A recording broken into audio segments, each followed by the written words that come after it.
Hello everyone, welcome back to the channel. I'm Ben, this is Books with Bengiscon, and today I'm bringing to you my June reading wrap-up for a very solid reading month. And it's not going to go down as the best ever, but all 4 to 5 stars, and so I can't wait to chat about it. But it's been a little while since I put a video out. Last week I was away on a family trip. I went to Disney World in Florida with my family and had some quality time with my siblings and my niece and nephews. And there is a photo of me on the Neutron roller coaster next to my niece. That was a blast. And there is me with my brother and sister and oldest nephew on the new Guardians of the Galaxy roller coaster, which was also a lot of fun. So I had a great time down in Florida in the heat and humidity. And then I got a little sick after the trip, so couldn't really film for a few days. So I'm coming to you a little late with this, but here we go. First, the month started off with a bang with Barrayar, which is inside this bind-up of Cordelia's Honor. So this is book 2 of the Vorkosigan saga, which going in, I didn't realize, kind of starts with Cordelia Naismith's saga.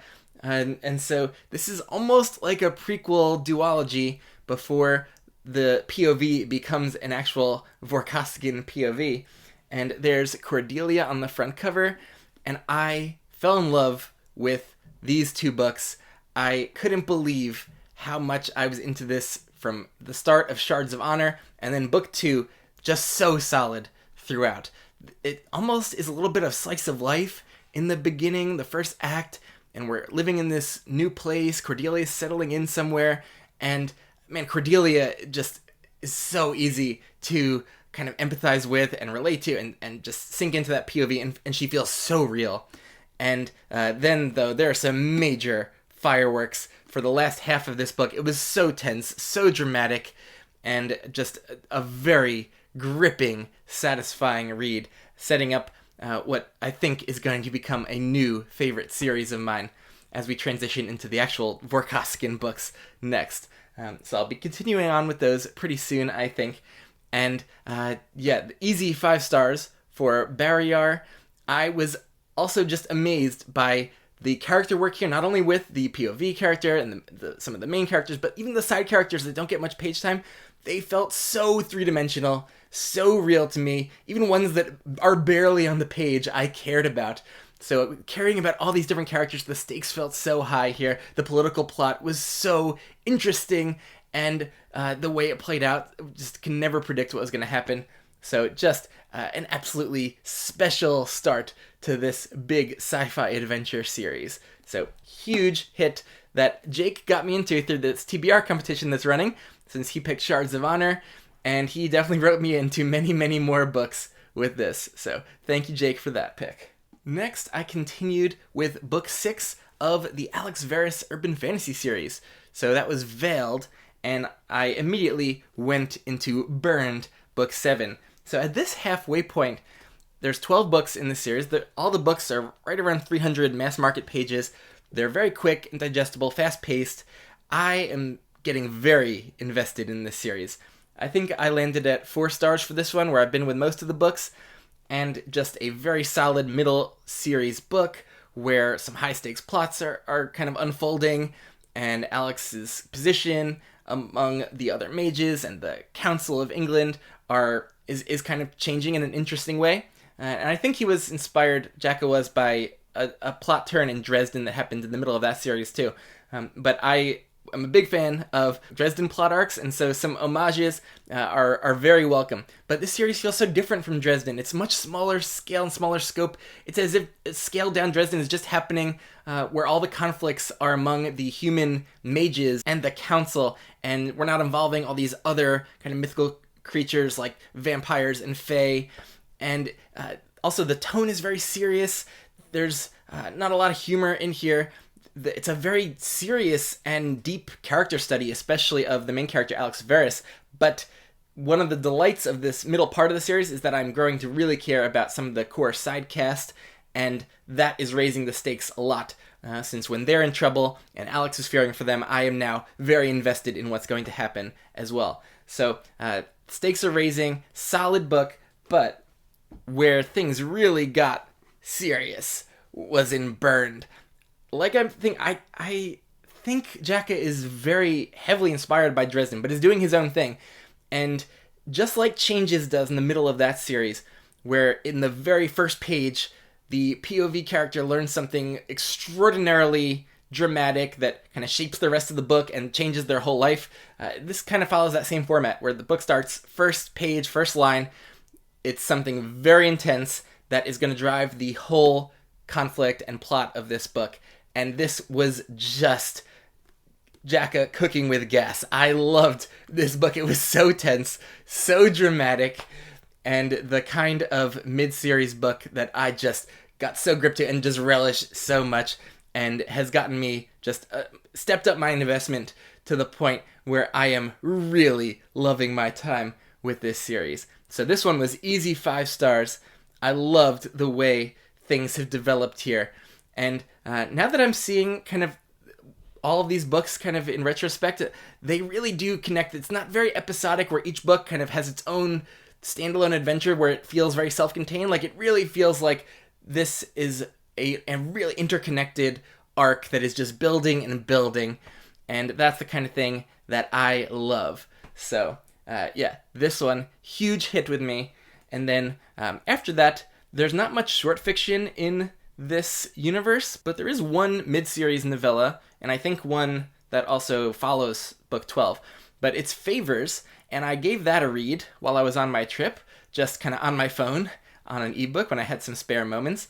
And it was like a 60-page Sonder novella. So this is the first non-Varys POV we get, and it felt so different.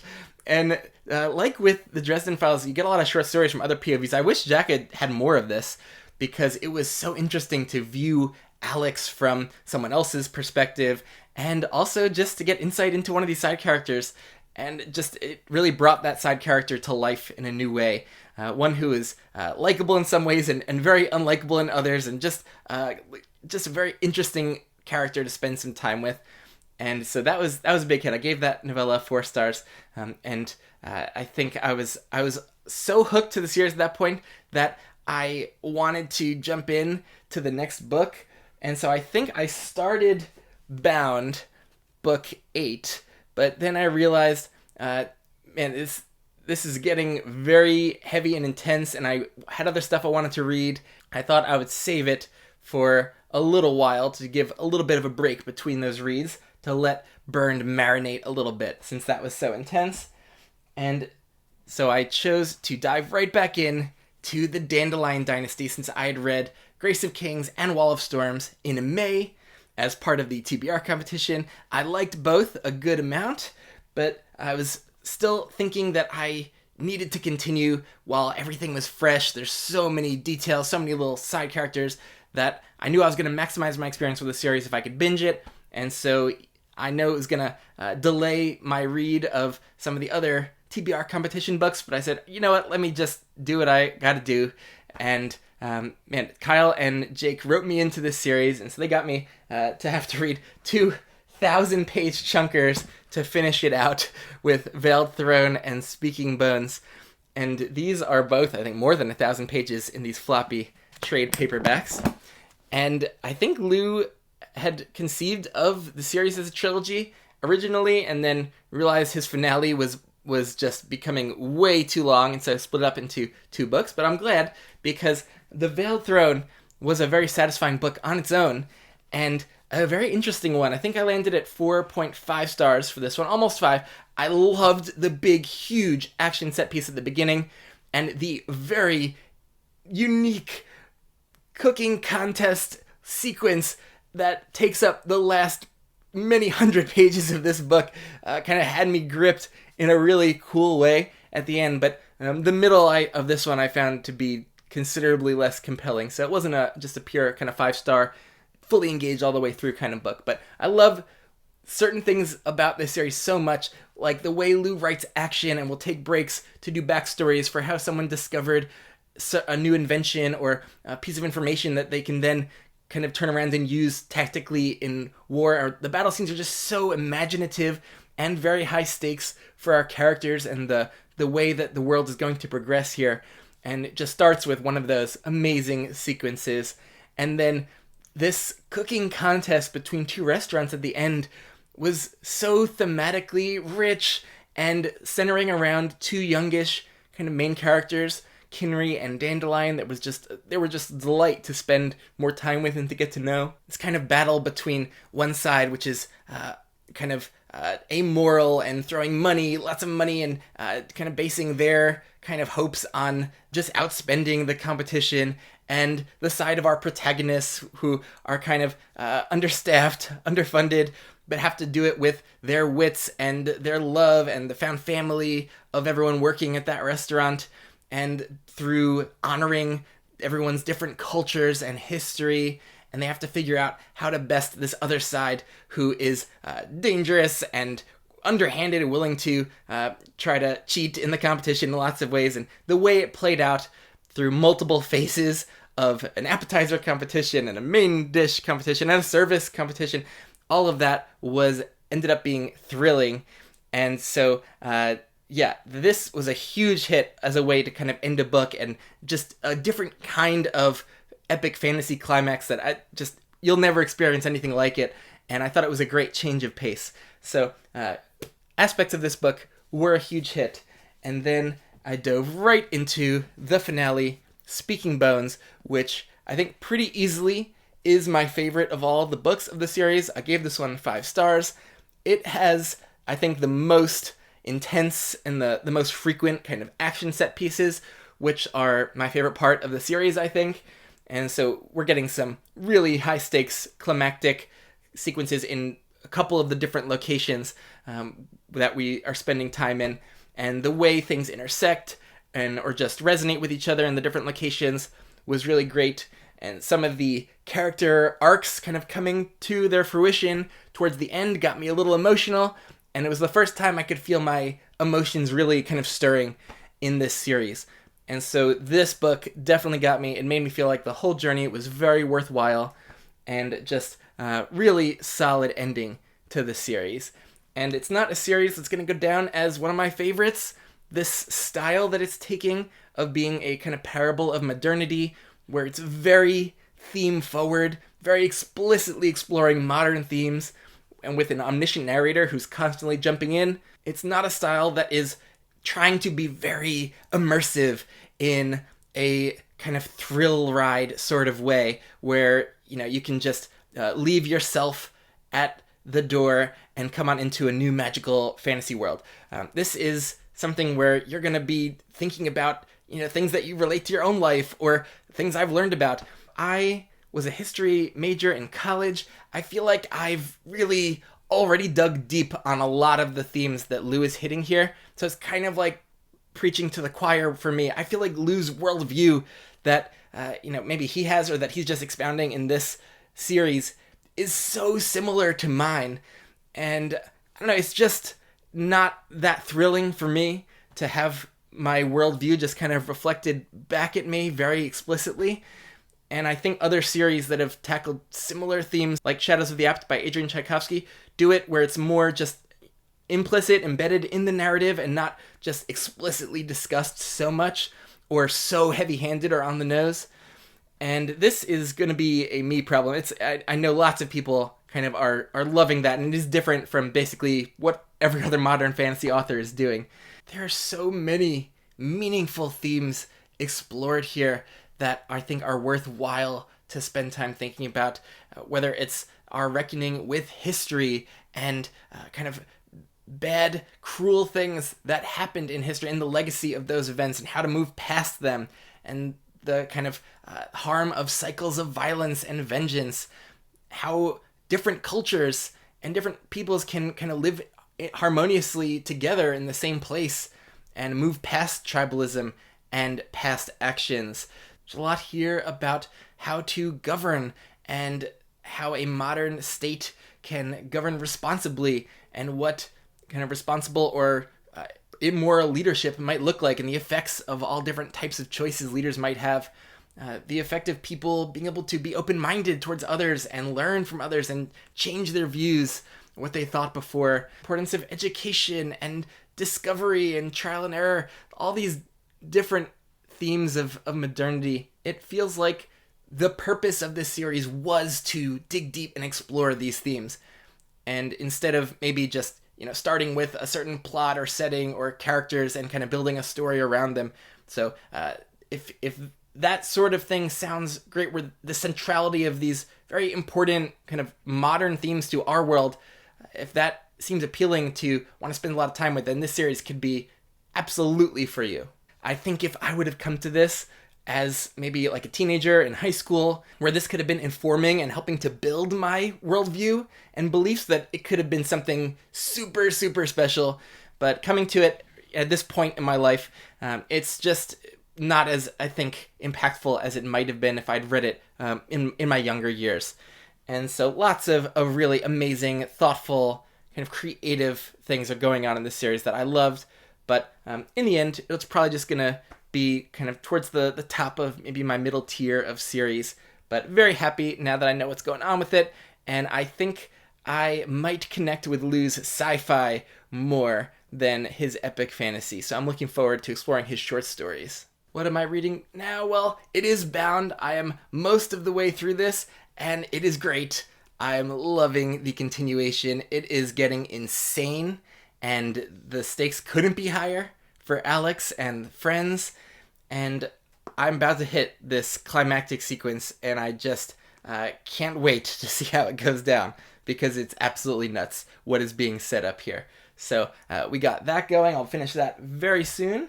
And I think I will be jumping in, interestingly, to a Jim Butcher book. That is Deadbeat, Dresden Files Book 7, because I will be joining Dr. Philip Chase on his channel and Josh at Read For Your Books for a Dresden chat, because they'll be reading Deadbeat for the first time. I'll be coming back to it for a third time, and I'll be the kind of resident Dresden superfan and expert in that kind of booktube chat. I can't wait. It's been a couple years since I listened to this again, and I think I'll try to do this a lot in print, try to do it a little differently, and hopefully we'll love it just as much as before. It's one of my favorites from the first 10 Dresden books, and I hope to catch some things I maybe never did before. And so got that coming up, and then I will be jumping back into the TBR competition books. So we have The Lions of Al-Rassan by Guy Gabriel Kay. That is a Kyle pick. And then I might be doing The Last Kingdom by Bernard Cornwell. I can't wait to start a new Cornwell series. And after that, the final book of the competition, I think I'll finish up with A Brightness Long Ago, a Jake pick. So these Guy Gabriel Kay picks are going to be going head to head, and that might end up determining, I think, who wins that competition. Whichever one is my favorite book of the whole thing, I will be giving a bonus point to. I think it might come down to that, but we'll see. Future editing Ben here, since I forgot my book of the month, which I always love doing. And this month, it's tough. It's a 3-horse race. We have Burned, my first 5-star Alex Verus read. We have Barrayar, a 5-star Bujold Vorkosigan series read.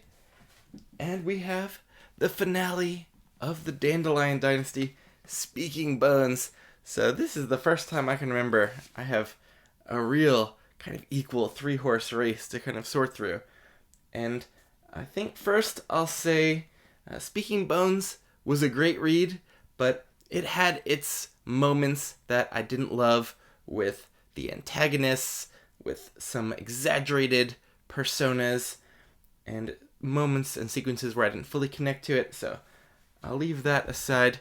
And then between two just completely gripping reads, this one I think I will go with Barrayar by Lois McMaster Bujold, because it had me so emotionally invested throughout and had me so deeply connected to the story and the set of characters. So there's my book of the month. It's Barrayar, and I learned in the afterword more about the circumstances of the writing of this, and Barrayar wasn't the second book Bujold wrote after Shards of Honor. Bujold wrote a bunch of other kind of books of a different POV between writing Shards of Honor and this one, and I think it shows that this author really developed, and just this was a tighter, a little less clunky, and just more impactful story overall. And so it was interesting to see kind of the debut Bujold next to one who's a little more seasoned. Just an excellent, excellent continuation.